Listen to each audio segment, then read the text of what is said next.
Hello friends, welcome to West Bengal educational tube. এই ভিডিওতে আমরা ভারতের সংবিধান থেকে গুরুত্বপূর্ণ এমসিকিউ নিয়ে আলোচনা করব। প্রতিটি প্রশ্নের সঠিক উত্তর দেওয়ার পাশাপাশি বিস্তারিত ব্যাখ্যাও থাকবে। এই প্রশ্নগুলি যে কোনো কম্পিটিটিভ এক্সামে অত্যন্ত গুরুত্বপূর্ণ। ভিডিওটি শেষ পর্যন্ত দেখো, অনেক প্রশ্নের উত্তর জানতে পারবে। চলো আর দেরি না করে শুরু করা যাক আজকের পলিটির এমসিকিউগুলি।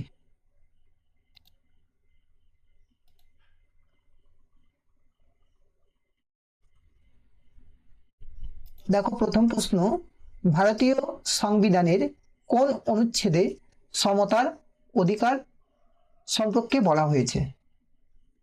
তো সঠিক অ্যান্সার অনুচ্ছেদ 14 থেকে 18। অপশন বি হচ্ছে কারেক্ট অ্যান্সার, আর্টিকেল 14 to 18। দেখো বাদবাকি অনুচ্ছেদগুলিতে কি বলা আছে। আর্টিকেল 14, অনুচ্ছেদ 14, এটি আইনের চোখে সমতা। আর্টিকেল 14 to 18, আর্টিকেল 14 to 18 সংবিধানের তৃতীয় খণ্ডে সমতার অধিকার দেওয়া আছে। আর্টিকেল 15-তে কি বলা আছে যে ধর্ম, জাতি, বর্ণ, লিঙ্গ বা জন্মস্থানের ভিত্তিতে বৈষম্য নিষিদ্ধ। আর্টিকেল 16-তে কি বলা আছে? সরকারি চাকরিতে সমান সুযোগ। ঠিক আছে। আর্টিকেল 17, যেটা খুব ইম্পর্টেন্ট, আর্টিকেল 17-তে কি বলা আছে?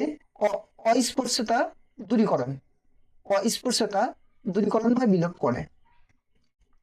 আর্টিকেল 18-তে কি বলা আছে? সামরিক বা শিক্ষাগত উপাধি ছাড়া অন্য সব রাজকীয় উপাধি নিষিদ্ধ। ঠিক আছে, সামরিক বা শিক্ষাগত উপাধি ছাড়া। আর্টিকেল 19 to 22, নাগরিকদের স্বাধীনতার অধিকার। স্বাধীনতার অধিকার অনুচ্ছেদ 19 থেকে 22-এর মধ্যে বলা আছে। তো আর্টিকেল 19-এ কি বলা আছে? যে বাক স্বাধীনতা ও মতামত প্রকাশের 6টি মৌলিক স্বাধীনতা আছে। ঠিক আছে, বাক স্বাধীনতা ও মতামত প্রকাশের জন্য। আর্টিকেল 20-তে কি বলা আছে? অপরাধের জন্য দোষী সাব্যস্ত হওয়া থেকে সুরক্ষা। আর্টিকেল 21, ইম্পর্টেন্ট, জীবন ও ব্যক্তিগত স্বাধীনতার অধিকার নিশ্চিত করে। ঠিক আছে, জীবন ও ব্যক্তিগত স্বাধীনতার অধিকার আর্টিকেল 21-এ আছে। আর্টিকেল 21A-তে কি আছে? শিক্ষার অধিকার। ঠিক আছে, শিক্ষার অধিকার দেয়। আর আর্টিকেল 22 কিছু ক্ষেত্রে গ্রেপ্তার ও আটক হওয়ার বিরুদ্ধে সুরক্ষা দেয়। ঠিক আছে, তাহলে আর্টিকেল 19 থেকে 22-তে কি বলা আছে? যে নাগরিকদের স্বাধীনতার অধিকার। তো স্বাধীনতার অধিকারের মধ্যে কোন আর্টিকেলে কি আছে সেগুলো বলা হলো। এবার আর্টিকেল 25 থেকে 28, নাগরিকদের ধর্মীয় স্বাধীনতার অধিকার। ঠিক আছে, আর্টিকেল 25-এ কি বলা আছে?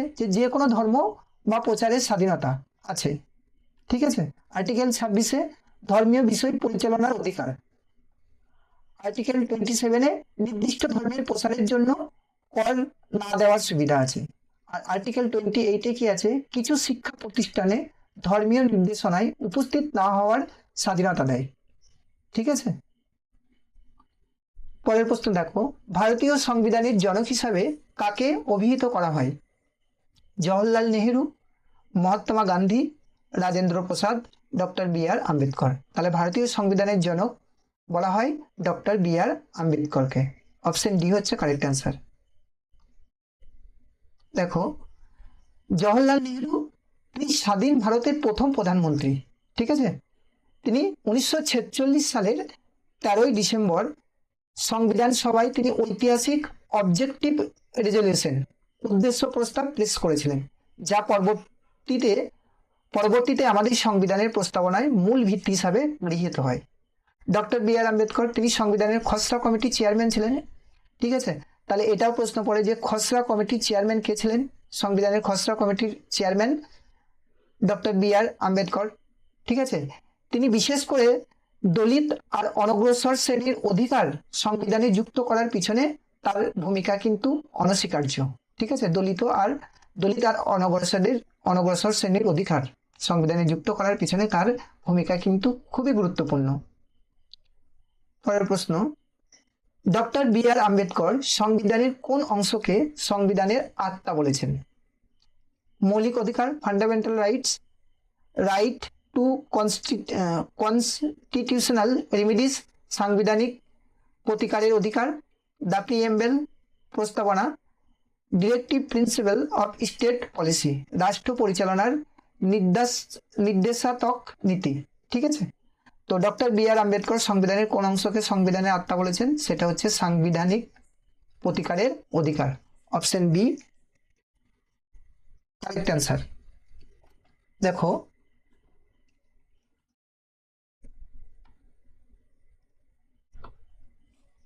এবার দেখো ফান্ডামেন্টাল রাইট যেটা মৌলিক অধিকার, এটি সংবিধানের পার্ট 3-তে আছে। ঠিক আছে, পার্ট 3 ফান্ডামেন্টাল রাইট, আর্টিকেল 12 থেকে 35।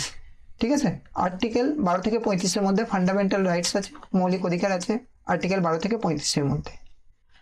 সাংবিধানিক প্রতিকারের অধিকার মানে সংবিধানের যে আর্টিকেল 32 কে ডক্টর বি আর আম্বেদকর সংবিধানের আত্মা ও হৃৎপিণ্ড বলেন। ঠিক আছে, এই যে আর্টিকেল 32 এর মাধ্যমে কোনো নাগরিকের মৌলিক অধিকার যদি খর্ব হয় তাহলে সে সুপ্রিম কোর্টের দ্বারস্থ হতে পারে। আর সুপ্রিম কোর্ট অধিকার রক্ষার ক্ষেত্রে 5টি রিট বা লেখ জারি করতে পারে। ওই জন্যই আর্টিকেল 32টাকে ডক্টর বি আর আম্বেদকর সংবিধানের আত্মা বা হৃৎপিণ্ড বলেছেন। মানে আর্টিকেল 12 থেকে 45 অবধি তো মৌলিক অধিকার আছে। এই মৌলিক অধিকারের মধ্যে যদি কোনো নাগরিকের কোনো মৌলিক অধিকার খর্ব হয় তাহলে সে আর্টিকেল 32 অনুযায়ী সুপ্রিম কোর্টের দ্বারস্থ হতে পারে। আর সুপ্রিম কোর্ট সেই মৌলিক অধিকার রক্ষার জন্য 5টি রিট বা লেখ জারি করতে পারে, দ্য প্রিএম্বল বা প্রস্তাবনা। ঠিক আছে, অন্যান্য সংবিধান বিশেষজ্ঞ বা পণ্ডিতরা যেমন হচ্ছে ঠাকুরদাস, ভার্গব আর কে এম মুন্সি প্রস্তাবনাকে সংবিধানের আত্মা বা জন্মকুণ্ডলী বলেছেন। এখান থেকে প্রশ্ন হতে পারে যে সংবিধানের প্রস্তাবনাকে সংবিধানের আত্মা কারা বলেছিলেন? তো তখন উত্তর হবে ঠাকুরদাস, ভার্গব বা কে এম মুন্সি। যেটা তোমার অপশনে থাকবে সেটা অ্যান্সার হবে। পরের প্রশ্ন দেখো, পরেরটা কি আছে? রাষ্ট্র পরিচালনার নির্দেশাত্মক নীতি। ঠিক আছে, এটা সংবিধানের পার্ট 4-এতে আছে। ঠিক আছে, আর সংবিধানের পার্ট 4 আর্টিকেল কত? আর্টিকেল 36 থেকে আর্টিকেল 51 পর্যন্ত পার্ট 4। এটিকে ডক্টর আম্বেদকর সংবিধানের একটি অনন্য বৈশিষ্ট্য বা নোবেল ফিচার বলেছেন। ঠিক আছে, তাহলে প্রশ্ন পড়ে যে directive principal of state policy কত থেকে কত নম্বর আর্টিকেল পর্যন্ত আছে? ঠিক আছে, তো আর্টিকেল 36 থেকে আর্টিকেল 51 পর্যন্ত, এটা একটা প্রশ্ন। ঠিক আছে, তারপরে আবার প্রশ্ন পড়ে যে directive principle of state policy এটা কোথা থেকে নেওয়া হয়েছে? তাহলে এটা নেওয়া হয়েছে আয়ারল্যান্ড থেকে। ঠিক আছে,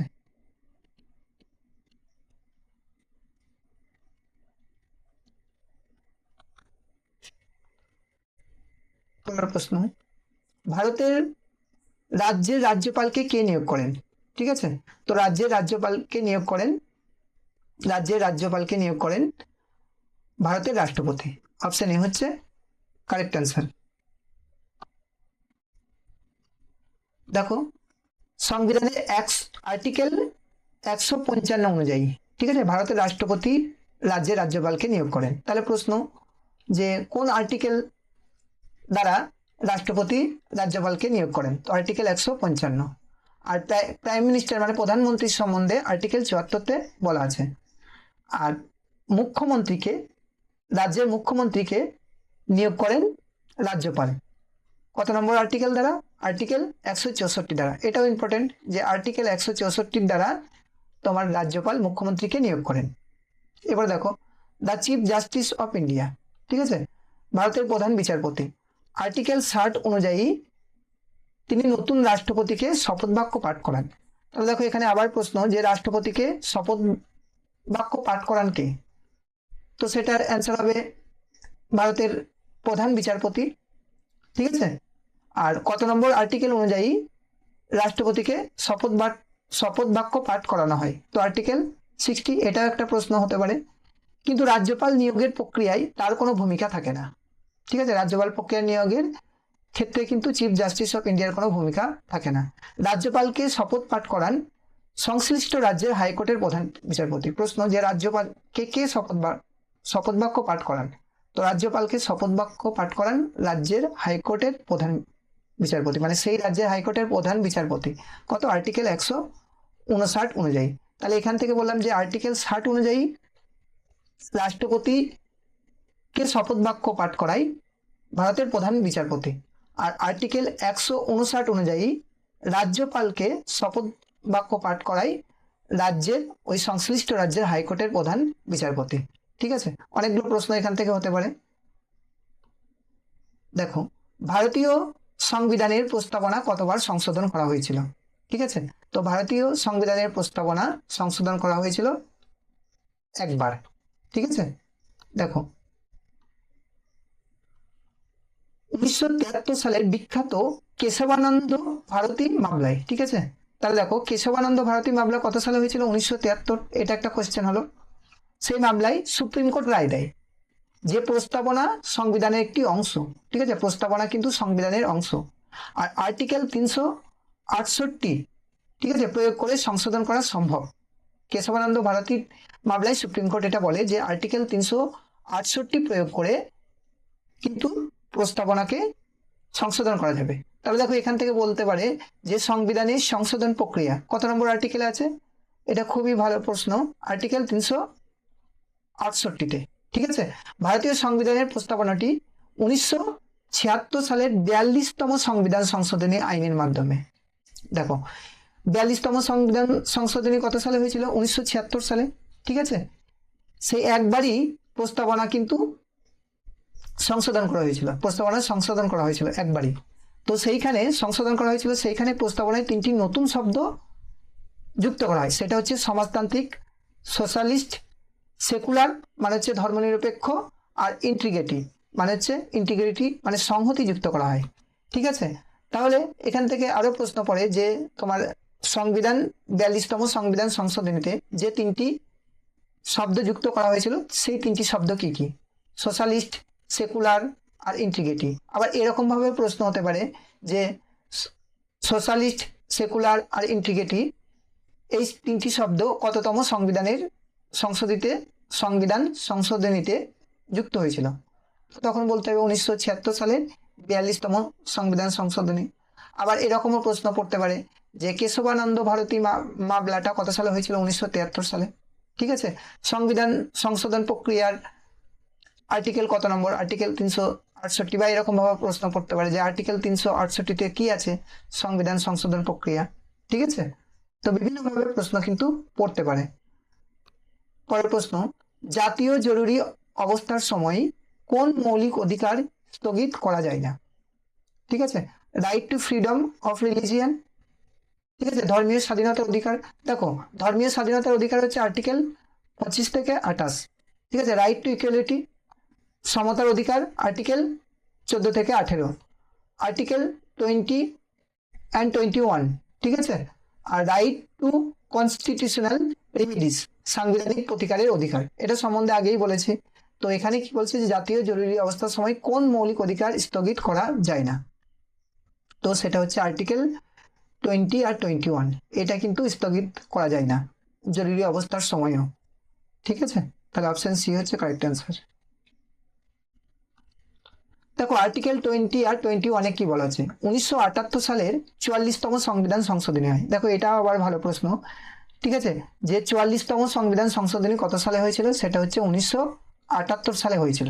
ঠিক আছে, এই সংবিধান সংশোধনের মাধ্যমে আর্টিকেল 359 পরিবর্তন করে নিয়ম করা হয় যে জাতীয় জরুরি অবস্থার সময় আর্টিকেল 20তে কি বলা আছে? আগেই বলা হয়েছে অপরাধের জন্য দোষী সাব্যস্ত হওয়া থেকে সুরক্ষা।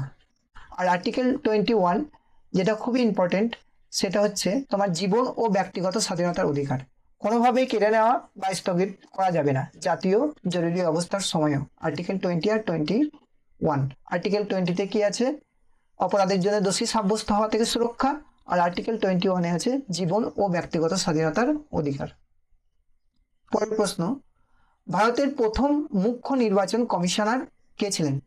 ঠিক আছে, এটার উত্তর হচ্ছে সুকুমার সেন। অপশন বি হচ্ছে কারেক্ট অ্যান্সার।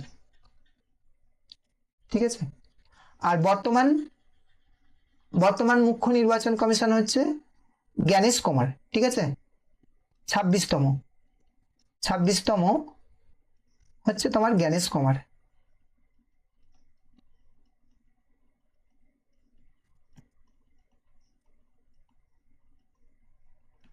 বর্তমানে ভারতের মুখ্য নির্বাচন কমিশনার হচ্ছে জ্ঞানেশ কুমার। ঠিক আছে, জ্ঞানেশ কুমার কততম? সেটা হচ্ছে 26তম। দেখো, আর্টিকেল 324 অনুযায়ী গঠিত স্বাধীন নির্বাচন কমিশনের প্রথম প্রধান হিসাবে তিনি 1951 থেকে 52 সালে দেশের প্রথম সাধারণ নির্বাচন সফলভাবে পরিচালনা করেছিলেন। তাহলে দেখো, এখান থেকে প্রশ্ন হতে পারে যে নির্বাচন কমিশনের আর্টিকেল কত? ঠিক আছে, তো নির্বাচন কমিশনের আর্টিকেল হচ্ছে, স্বাধীন নির্বাচন কমিশন আর্টিকেল 324, নির্বাচন কমিশন সম্বন্ধে বলা হচ্ছে আর্টিকেল 324-এ। ঠিক আছে, পরের প্রশ্ন, লোকসভার সদস্য হতে গেলে ন্যূনতম বয়স কত প্রয়োজন? 21 বছর, 25 বছর, 30 বছর না 35 বছর? তো লোকসভার সদস্য হতে গেলে ন্যূনতম বয়স প্রয়োজন হচ্ছে 25 বছর। ঠিক আছে, 21 বছরে যে তোমার গ্রাম পঞ্চায়েতে যে তোমার ইলেকশনগুলো হয়, গ্রাম পঞ্চায়েত, ঠিক আছে, গ্রাম পঞ্চায়েতের সদস্য যদি হওয়া যায়, গ্রাম পঞ্চায়েত, তারপরে তোমার পৌরসভার সদস্য হতে গেলে তোমার 21 বছর বয়সের প্রয়োজন, মানে ন্যূনতম বয়স 21 বছর। আচ্ছা, 30 বছর বয়সের প্রয়োজন হচ্ছে তোমার, 30 বছর হচ্ছে তোমার রাজ্যসভার সদস্য হতে গেলে 30 বছর বয়স। তার বিধান পরিষদের সদস্য, বিধান পরিষদ, আর 35 বছর রাষ্ট্রপতি, ন্যূনতম বয়স রাষ্ট্রপতি হতে গেলে 35 বছর বয়স ন্যূনতম হতেই হবে। রাষ্ট্রপতি, উপরাষ্ট্রপতি, ঠিক আছে,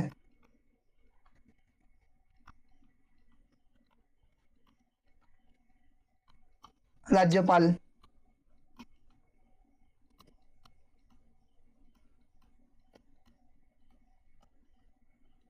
আর 25 বছরের জন্য লোকসভা,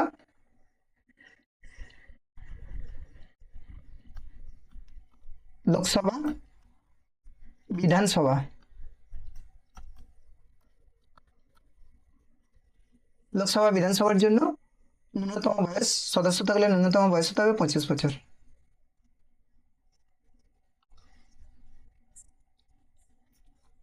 ভারতের রাষ্ট্রপতিকে কে শপথ বাক্য পাঠ করান? তো ভারতের রাষ্ট্রপতিকে শপথ বাক্য কে পাঠ করান? ভারতের প্রধান বিচারপতি, the chief justice of India. Option C হচ্ছে কারেক্ট অ্যান্সার। দেখো, ভারতের প্রধানমন্ত্রী স্বয়ং রাষ্ট্রপতি শপথ পাঠ করান, মানে ভারতের প্রধানমন্ত্রীকে শপথ পাঠ করান রাষ্ট্রপতি। কত? আর্টিকেল 75 অনুযায়ী। ঠিক আছে, তাহলে আর্টিকেল 75 অনুযায়ী তোমার প্রাইম মিনিস্টারকে শপথ বাক্য পাঠ করান হচ্ছে রাষ্ট্রপতি।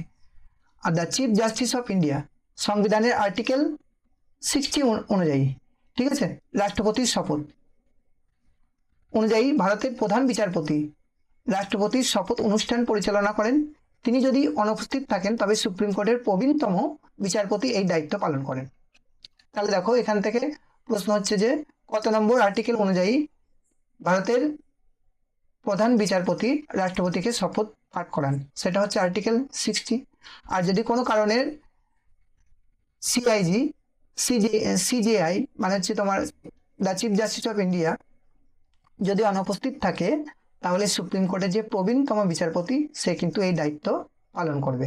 দেখো, তাহলে রাষ্ট্রপতিকে শপথ বাক্য কে পাঠ করায়? সেটা হচ্ছে ভারতের প্রধান বিচারপতি। আর ভারতের প্রধান বিচারপতি যদি না থাকে, তাহলে সুপ্রিম কোর্টের প্রবীণতম যে বিচারপতি সে কিন্তু এই দায়িত্ব পালন করবে। ঠিক আছে, ভারতের বিচার বিভাগীয় পর্যালোচনা ধারণাটি কোন দেশ থেকে নেওয়া হয়েছে?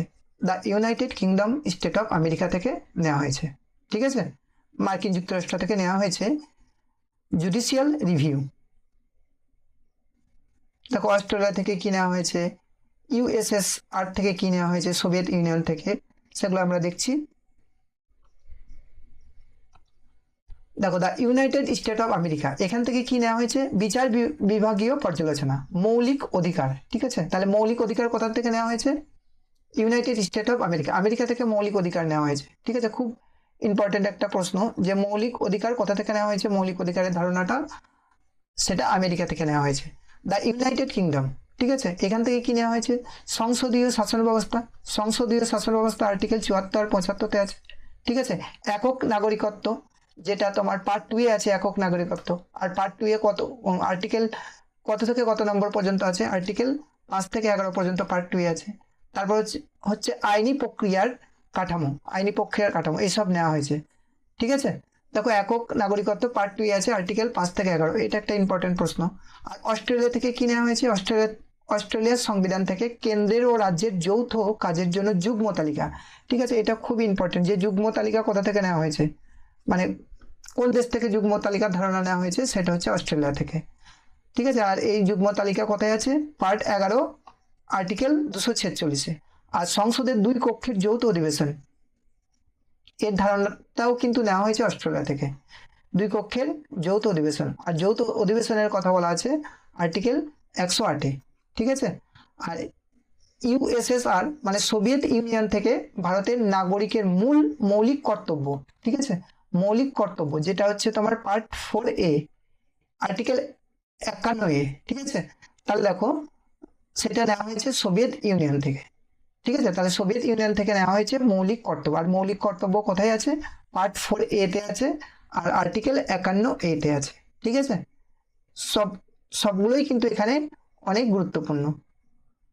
পরের প্রশ্ন দেখো, ভারতীয় সংবিধানের কোন তফসিলে রাজ্যসভার আসন বরাদ্দের কথা বলা হয়েছে, রাজ্যসভার আসন, 3rd শিডিউল মানে 3য় তফসিল, 4র্থ তফসিল, 5ম তফসিল না 6ষ্ঠ তফসিল। ঠিক আছে, তাহলে সেটা বলা হয়েছে তোমার 4র্থ তফসিলে। ঠিক আছে, ভারতীয় সংবিধানের কোন তফসিলে রাজ্যসভার আসন বরাদ্দের কথা বলা হয়েছে, সেটা হচ্ছে 4র্থ তফসিল। 3য় তফসিল, 5ম তফসিল আর 6ষ্ঠ তফসিলে কি বলা আছে, দেখো 3য় তফসিলে মানে 3rd শিডিউলে কি বলা আছে, যে বিভিন্ন উচ্চ পদস্থ সাংবিধানিক কর্মকর্তা যারা আছে তাদের শপথ আর প্রতিজ্ঞার কথা বলা আছে। ঠিক আছে, শপথের কথা বলা আছে, শপথ আর প্রতিজ্ঞার কথা, যারা উচ্চ পদস্থ সাংবিধানিক কর্মকর্তা। 4th কি বলা আছে, রাজ্যসভা মানে উচ্চ কক্ষের কতগুলি আসন থাকবে, মানে কতগুলো সিট থাকবে তার তালিকা রয়েছে। আর 5ম তফসিলে কি বলা আছে, যে ভারতের বিভিন্ন রাজ্যের তপশিলি এলাকা আর তপশালী উপজাতি, ঠিক আছে, তপশিলি জাতি মানে শিডিউল এরিয়া আর শিডিউল ট্রাইবস যে এরিয়াগুলো আছে, তপশিলি এলাকার তপশিলি উপজাতি এলাকায় বিশেষ প্রশাসন আর নিয়ন্ত্রণ ব্যবস্থার সঙ্গে যুক্ত। ঠিক আছে, আর 6 নম্বর তপশিলি কি, 6 নম্বর তপশিলে বলা আছে যে আসাম, মেঘালয়, ত্রিপুরা আর মিজোরাম, ঠিক আছে, আসাম, মেঘালয়, ত্রিপুরা এবং মিজোরামের উপজাতি অঞ্চলগুলির জন্য স্বায়ত্তশাসিত জেলা কাউন্সিল গঠনের বিশেষ প্রশাসনিক বিধান দিয়েছে। ঠিক আছে, তাহলে তোমার 6 নম্বর তপশিলিতে আছে আসাম, মেঘালয় আর ত্রিপুরা, মিজোরামের জন্য। ঠিক আছে, এই 4টা রাজ্যের জন্য। এটি ইম্পর্টেন্ট যে তোমার 6 নম্বর তপশিলে আসাম, মেঘালয়, ত্রিপুরা, মিজোরামের উপজাতি অঞ্চলগুলির জন্য স্বায়ত্তশাসিত জেলা কাউন্সিল গঠনের বিশেষ প্রশাসনিক বিধান দেয়। তাহলে সেই 6 নম্বর তপশিলে কোন কোন রাজ্যের কথা বলা আছে, ঠিক আছে, আসাম, মেঘালয়, ত্রিপুরা আর মিজোরাম। পরের প্রশ্ন, গণপরিষদের খসড়া কমিটির চেয়ারম্যান কে ছিলেন, Jawaharlal Nehru, doctor Rajendra Prasad, doctor B R. Ambedkar, Sardar Vallabhbhai Patel. ঠিক আছে, তাহলে দেখো গণপরিষদের খসড়া কমিটির চেয়ারম্যান ছিলেন doctor B R. Ambedkar. Option C হচ্ছে কারেক্ট অ্যান্সার। দেখো ডক্টর বি.আর. আম্বেদকর 1947 সালের 29শে আগস্ট সংবিধানের চূড়ান্ত খসড়া তৈরি করার জন্য 7 জন সদস্যের ড্রাফটিং কমিটি গঠিত করেন। ঠিক আছে, তো এই তারিখটা ইম্পর্টেন্ট যে 1947 সালের 29শে আগস্ট সংবিধানের চূড়ান্ত খসড়া তালিকা তৈরি করার জন্য 7 জন সদস্যের জন্য একটি ড্রাফটিং কমিটি গঠিত হয়। পরের প্রশ্ন, ভারতীয় সংবিধানের কোন অনুচ্ছেদের অধীনে আর্থিক জরুরি অবস্থা ঘোষণা করা হয়। ঠিক আছে, 352, 356, 360 না 370? তাহলে আর্থিক জরুরি অবস্থা সেটা আর্টিকেল 360-এ। ঠিক আছে, দেখো আর্টিকেল 352-তে বলা আছে তোমার জাতীয় জরুরি অবস্থা, ন্যাশনাল এমার্জেন্সি। ঠিক আছে, আর্টিকেল 352-তে মানে এই অনুচ্ছেদের অধীনে যুদ্ধ, বহিরাগত আক্রমণ, তারপর দেশের ভিতরে সশস্ত্র বিদ্রোহের পরিস্থিতি যদি তৈরি হয়, তাহলে সেক্ষেত্রে আমাদের রাষ্ট্রপতি জাতীয় জরুরি অবস্থা জারি করতে পারে। ঠিক আছে, দেশ জুড়ে। আর্টিকেল 356-তে আছে রাষ্ট্রপতি শাসন বা প্রেসিডেন্ট রুলস। ঠিক আছে, প্রেসিডেন্ট রুল রাজ্য জরুরি অবস্থা জারি করতে পারে। আর্টিকেল 360-এ আর্থিক জরুরি অবস্থা ঘোষণা করতে পারেন। এখানে ভারতে আজ পর্যন্ত একবারও কিন্তু এটা জারি করা হয়নি। ঠিক আছে, আর্টিকেল 360 মানে হচ্ছে তোমার আর্থিক জরুরি অবস্থা ভারতে কিন্তু একবারও ঘোষণা করা হয়নি। আর আর্টিকেল 370 এটি কিন্তু পূর্বে জম্মু কাশ্মীর রাজ্যকে বিশেষ স্বায়ত্ত শাসনের মর্যাদা আর আলাদা সংবিধান তৈরির অধিকার প্রদান করেছিল। ঠিক আছে, এটা পূর্বে, কিন্তু এটা 2019 সালে সংসদ দ্বারা নিষ্ক্রিয় করা হয়। ঠিক আছে, এটা প্রশ্ন পড়ে যে আর্টিকেল 370 জম্মু কাশ্মীর থেকে কবে হটানো হয়েছিল? সেটা হচ্ছে 2019 সালে। ঠিক আছে, পরের প্রশ্ন, কোন সাংবিধানিক সংশোধনী আইনের মাধ্যমে ভোটাধিকারের বয়স 21 থেকে কমিয়ে 18 বছর করা হয়েছিল? ঠিক আছে, সেটা হচ্ছে তোমার 61তম সংশোধনী। অপশন সি হচ্ছে কারেক্ট অ্যান্সার। ঠিক আছে, দেখো 42তম সংশোধনী, 44তম সংশোধনী আর 86তম সংশোধনীতে কি হয়েছিল সেটা বলছি। দেখো 42তম সংশোধনীতে কি হয়েছিল, এটিকে বলা হয় মিনি কনস্টিটিউশন। ঠিক আছে, মানে এখানে কিন্তু অনেক কিছু, এই সংবিধান সংশোধনীতে অনেক কিছু পরিবর্তন করা হয়েছিল। ঠিক আছে, কারণ এর মাধ্যমে 1976 সালে সংবিধানের মৌলিক কর্তব্যটা যোগ করা হয়। ঠিক আছে, যুক্ত করা সহ ব্যাপক পরিবর্তন আনা হয়েছিল। ঠিক আছে, তাহলে এখান থেকে আরো একটা প্রশ্ন পড়ে যে মৌলিক কর্তব্য কততম সংবিধান সংশোধনীতে যোগ করা হয়েছিল? সেটা হচ্ছে তোমার 42তম সংবিধান সংশোধনী। আর মৌলিক কর্তব্য পার্ট 4-এ আছে, আর্টিকেল 51A-তে। ঠিক আছে, 44তম অ্যামেন্ডমেন্টে কি হয়েছিল, 1978 সালের এই সংশোধনের মাধ্যমে সম্পত্তির অধিকারকে মৌলিক অধিকারের তালিকা থেকে বাদ দেওয়া হয়। ঠিক আছে, ইম্পর্টেন্ট, যে সম্পত্তির অধিকারকে মৌলিক অধিকার তালিকা থেকে বাদ দেওয়া হয় কততম সংবিধান সংশোধনের মাধ্যমে? সেটা হচ্ছে 44তম সংবিধান সংশোধনী, যেটা 1978 সালে হয়েছিল। ঠিক আছে, সেটা বাদ দিয়ে এই যে সম্পত্তির অধিকারকে কি আর্টিকেল 300A-তে একটি সাধারণ আইনি অধিকারে পরিণত করা হয়। ঠিক আছে, যেটা মৌলিক অধিকার ছিল সেটা একটা সাধারণ আইনি অধিকারে পরিণত করা হয়। 61তম যে সংবিধান সংশোধনী সেটা 1988 সালে পাস হয়, কিন্তু 1989 সালে কার্যকর হয়। এই সংশোধনীর মাধ্যমে আর্টিকেল 326, ঠিক আছে, সংশোধন করে ভারতের নাগরিকদের ভোটাধিকারের ন্যূনতম বয়স 21 থেকে 18 বছর করা হয়। ঠিক আছে, তাহলে এখান থেকে মূল কথা হচ্ছে যে তোমার 61তম সংবিধান সংশোধনীতে ভোটাধিকারের বয়স 21 থেকে কমিয়ে 18 বছর করা হয়। ঠিক আছে, দেখো সংসদের যৌথ অধিবেশনে কে সভাপতিত্ব করে?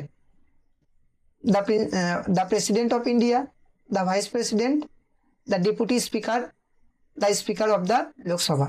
তাহলে এটার প্রশ্ন হচ্ছে তোমার দ্য স্পিকার অফ লোকসভা। ঠিক আছে, দেখো সংবিধানের 108 নম্বর অনুচ্ছেদ অনুযায়ী, ঠিক আছে, রাষ্ট্রপতি সংসদের যৌথ অধিবেশন আহ্বান করেন। তাহলে এখান থেকে প্রশ্ন পড়ে যে সংসদের যৌথ অধিবেশনের ডাক কে দেন? সেটা হচ্ছে তোমার ভারতের রাষ্ট্রপতি। ঠিক আছে, কত নম্বর আর্টিকেল অনুযায়ী? আর্টিকেল 108 অনুযায়ী। ঠিক আছে, আর্টিকেল 108-এরও ফলেতে স্পিকার অব দ্য লোকসভার সম্বন্ধে বলা আছে।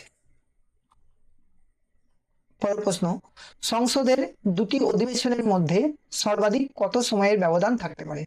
3 মাস, 6 মাস, 9 মাস না 1 বছর? তো অপশন বি হচ্ছে কারেক্ট অ্যান্সার, 6 মাস। ভারতীয় সংবিধানের কোন অংশে রাষ্ট্র পরিচালনার নির্দেশাত্মক নীতিগুলি রয়েছে? সেটা হচ্ছে পার্ট 4-তে। পার্ট ওয়ানে কি আছে? পার্ট ওয়ান এ আছে আর্টিকেল 1 থেকে আর্টিকেল 4 পর্যন্ত। পার্ট ওয়ানে কি বলা আছে আমাদের সংবিধানে? যে ভারতের নাম, নতুন রাজ্য গঠন, দেশের ভৌগোলিক সীমানা বা রাজ্যক্ষেত্র নিয়ে আলোচনা করা হয়েছে পার্ট ওয়ানে। কি কি আছে বললাম? ভারতের নাম, নতুন রাজ্যের গঠন, আর দেশের ভৌগোলিক সীমানা বা রাজ্যক্ষেত্র, এটা পার্ট ওয়ানে বলা আছে। আর পার্ট ওয়ান আর্টিকেল 1 থেকে আর্টিকেল 4 পর্যন্ত। দেখো পার্ট টু, এটা হচ্ছে আর্টিকেল 5 থেকে আর্টিকেল 11 পর্যন্ত। এখানে কি কি বিষয় বলা রয়েছে? ভারতের নাগরিকত্ব পাওয়ার যোগ্যতা এর সম্বন্ধে বলা আছে। নাগরিকত্ব বজায় রাখা এবং বাতিলের নিয়ম বর্ণিত আছে। নাগরিকত্ব বজায় রাখা এবং বাতিলের নিয়ম বর্ণিত আছে। আর পার্ট থ্রি হচ্ছে 12 থেকে 35। পার্ট থ্রিতে 12 থেকে 35 আর্টিকেল, যেখানে ভারতীয় নাগরিকদের যে মৌলিক অধিকার সমূহ দেওয়া আছে যা আদালত দ্বারা বলবৎ যোগ্য। তাহলে পার্ট থ্রি হচ্ছে আর্টিকেল 12 থেকে 35 পর্যন্ত, পার্ট ওয়ান আর্টিকেল 1 থেকে 4 পর্যন্ত, পার্ট টু হচ্ছে আর্টিকেল 5 থেকে 11 পর্যন্ত। ঠিক আছে। পার্ট ওয়ানে ভারতের নাম, নতুন রাজ্য গঠন, দেশের ভৌগোলিক সীমানা, রাজ্যক্ষেত্রের সম্বন্ধে বলা আছে। পার্ট টু এ ভারতের নাগরিকত্ব পাওয়ার যোগ্যতা, নাগরিকত্ব বজায় রাখা এবং বাতিলের নিয়ম। আর পার্ট থ্রিতে মৌলিক অধিকারগুলো সম্বন্ধে বলা আছে। আর পার্ট ফোর, যেটা সংবিধানের পার্ট ফোর, আর্টিকেল 36 থেকে আর্টিকেল 51 পর্যন্ত, আয়ারল্যান্ডের সংবিধান অনুসারে রাষ্ট্র পরিচালনার নির্দেশাত্মক নীতি বা ডিপিএসপি যুক্ত করা হয়েছে, যা দেশের সরকারকে সামাজিক ও অর্থনৈতিক ন্যায় বিচার এবং কল্যাণকামী রাষ্ট্র গঠনে আইন তৈরির নির্দেশ দেয়। ঠিক আছে। মানে পার্ট ফোরে যে দেশের সরকার সামাজিক এবং অর্থনৈতিক ন্যায় বিচার কল্যাণকামী রাষ্ট্র কেমনভাবে গঠন করবে সেই আইন তৈরির নির্দেশ কিন্তু দিয়েছে। কিন্তু এটা কিন্তু আদালত বা আইন দ্বারা বলবৎযোগ্য নয়। ঠিক আছে। আর্টিকেল 4 আর আর্টিকেল পার্ট 4,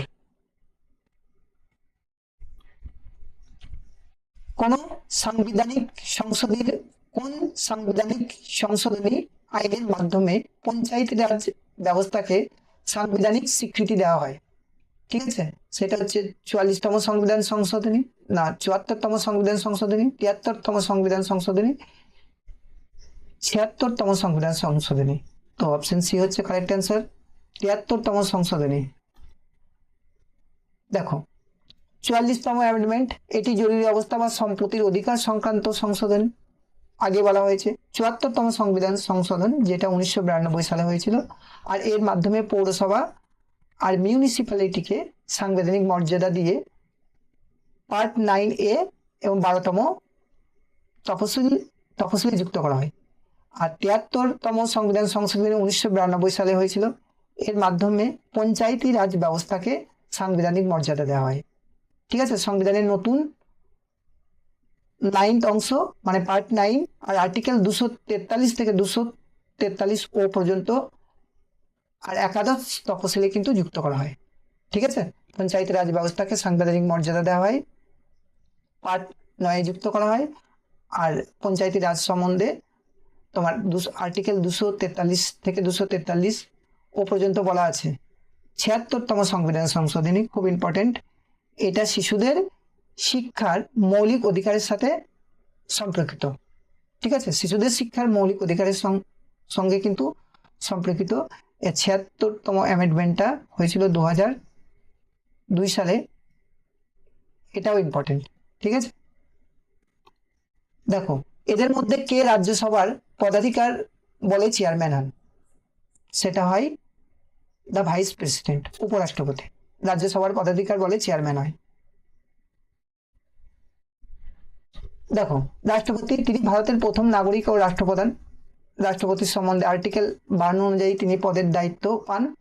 আর ভাইস প্রেসিডেন্ট হচ্ছে আর্টিকেল 64 আর আর্টিকেল 89A অনুযায়ী যিনি ভারতের উপরাষ্ট্রপতি পদে নির্বাচিত হবেন তিনি নিজেই থেকেই পদাধিকার বলে সংসদের উচ্চ কক্ষ, অর্থাৎ রাজ্যসভার সংসদের উচ্চ কক্ষ বলা হয় তোমার রাজ্যসভাকে, আর নিম্ন কক্ষ বলা হয় লোকসভাকে, চেয়ারম্যান হিসাবে দায়িত্ব পালন করবেন। আর প্রাইম মিনিস্টার, তিনি সাধারণত নিম্ন কক্ষ অর্থাৎ লোকসভার সংখ্যাগরিষ্ঠ দলের নেতা এবং সরকারের প্রধান, আর্টিকেল 75 অনুযায়ী। আর স্পিকার পদটি শুধুমাত্র নিম্নকক্ষ অর্থাৎ লোকসভার সভার প্রধান পরিচালকের ক্ষেত্রে প্রযোজ্য হয়।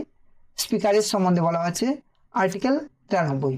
ঠিক আছে, আর্টিকেল 93 অনুযায়ী তিনি কিন্তু নির্বাচিত হন। আর্টিকেল এই নির্বাচন, স্পিকারের নির্বাচন কেমন হবে সেই সম্বন্ধে বলা আছে আর্টিকেল 93-তে। ঠিক আছে, ভারতীয় সংবিধানের কোন অনুচ্ছেদ রাষ্ট্রপতিকে অধ্যাদেশ জারির ক্ষমতা দেয়? তো অধ্যাদেশ জারির ক্ষমতা দেয় আর্টিকেল 123-এ। ঠিক আছে,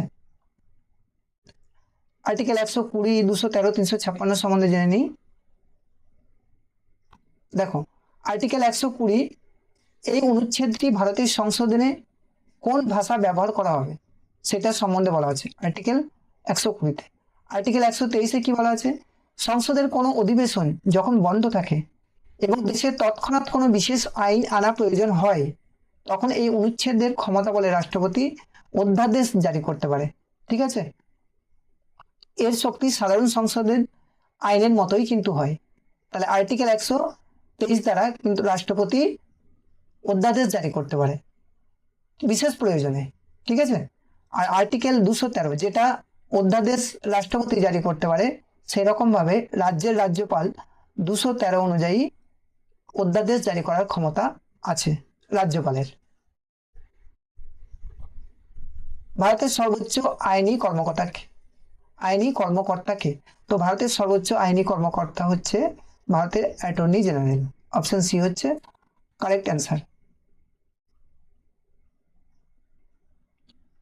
সলিসিটর জেনারেল অফ ইন্ডিয়া, এটা হচ্ছে একটা সংবিধিবদ্ধ পদ, স্ট্যাচুটারি বডি। ঠিক আছে, কোনো নির্দিষ্ট অনুচ্ছেদের উল্লেখ নেই। এর মূল কাজ হলো ভারতের প্রধান আইন কর্মকর্তাকে মানে অ্যাটর্নি জেনারেলকে জটিল আইনি ও সরকারি মামলায় সাহায্য করা। Chief justice of India article 124 অনুযায়ী তিনি যুক্ত হন, আর তিনি হচ্ছেন সমগ্র বিচার বিভাগের প্রধান। অ্যাটর্নি জেনারেল অফ ইন্ডিয়া সংবিধানের আর্টিকেল 76। ঠিক আছে, তাহলে অ্যাটর্নি জেনারেল অফ ইন্ডিয়া, এটা ইম্পর্টেন্ট প্রশ্ন একটা, যে কত নম্বর আর্টিকেলে আছে? 76 নম্বর আর্টিকেলে আছে। রাষ্ট্রপতি একজন অত্যন্ত যোগ্য আইনজ্ঞকে ভারতের অ্যাটর্নি জেনারেল হিসাবে নিয়োগ করেন। তিনি ভারত সরকারকে সব রকম আইনি মামলায় দেশের যে কোনো আদালতে প্রতিনিধিত্ব করেন। আর ল মিনিস্টার হচ্ছে কেন্দ্রীয় সরকারের আইন ও বিচার মন্ত্রণালয়ের একজন ক্যাবিনেট মন্ত্রী। তিনি একজন ক্যাবিনেট মন্ত্রী, ল মিনিস্টার। পরের প্রশ্ন, ভারতীয় সংবিধানের 10ম তফসিলে কি সম্পর্কে বলা হয়েছে? সেটা হচ্ছে অ্যান্টি ডিফেকশন ল, দলত্যাগ বিরোধী আইন।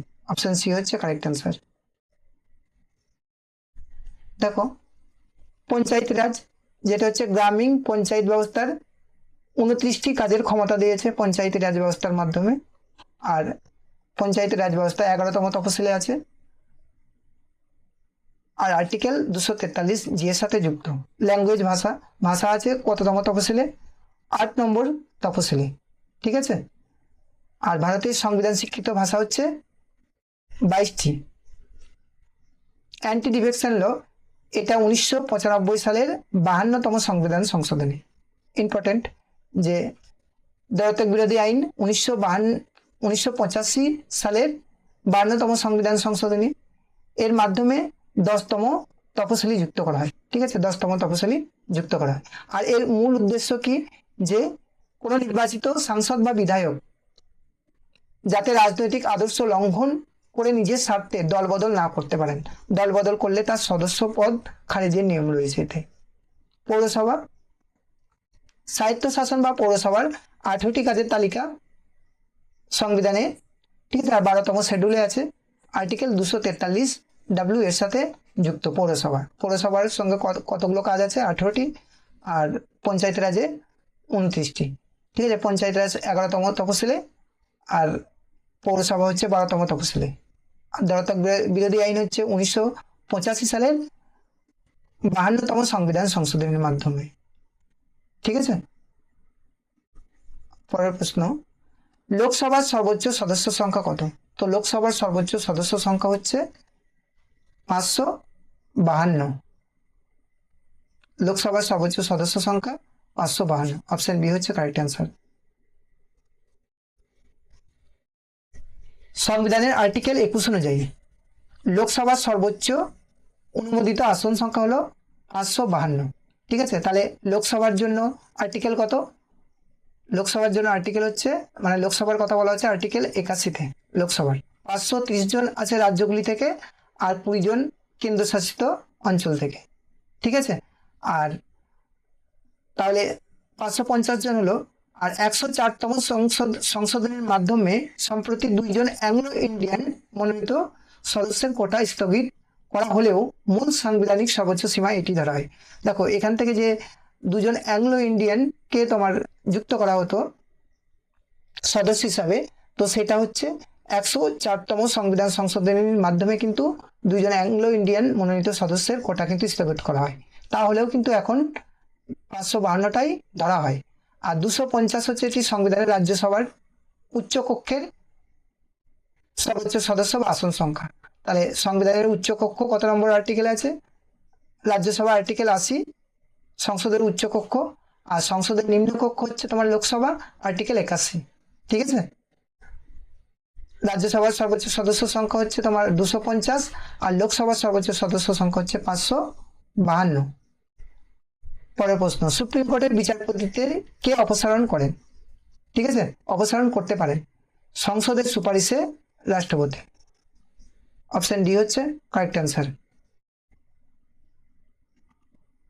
সংসদের সুপারিশে রাষ্ট্রপতি সংবিধানের আর্টিকেল 124(4) অনুযায়ী। ঠিক আছে, সুপ্রিম কোর্টের কোনো বিচারকের বিরুদ্ধে যদি কোনো অক্ষমতা বা অদাচার প্রমাণিত হয়, তাহলে সংসদের উভয় কক্ষের বিশেষ সংখ্যাগরিষ্ঠতায় ইমপিচমেন্ট প্রস্তাব পাস করতে হয়। তারপরেই তোমার রাষ্ট্রপতি তার পদ থেকে অপসারণ করতে পারে সেই সুপারিশের মাধ্যমে। পরের প্রশ্ন, ভারতের কোন রাজ্যের রাজ্যসভার সর্বোচ্চ প্রতিনিধিত্ব রয়েছে, মানে সর্বোচ্চ আসন রয়েছে রাজ্যসভার? সেটা হচ্ছে উত্তরপ্রদেশ। অপশন সি হচ্ছে কারেক্ট অ্যান্সার। এই 25টি প্রশ্ন এই ভিডিওতে করালাম, তার সঙ্গে অনেক ডিটেলস আলোচনা করলাম। এই ধরনের ভিডিও পেতে এই চ্যানেলটি অবশ্যই সাবস্ক্রাইব করে রাখো, আর এই ভিডিওটি ভালো লাগলে লাইক, কমেন্ট ও শেয়ার করতে ভুলবে না। Thank you for watching this video.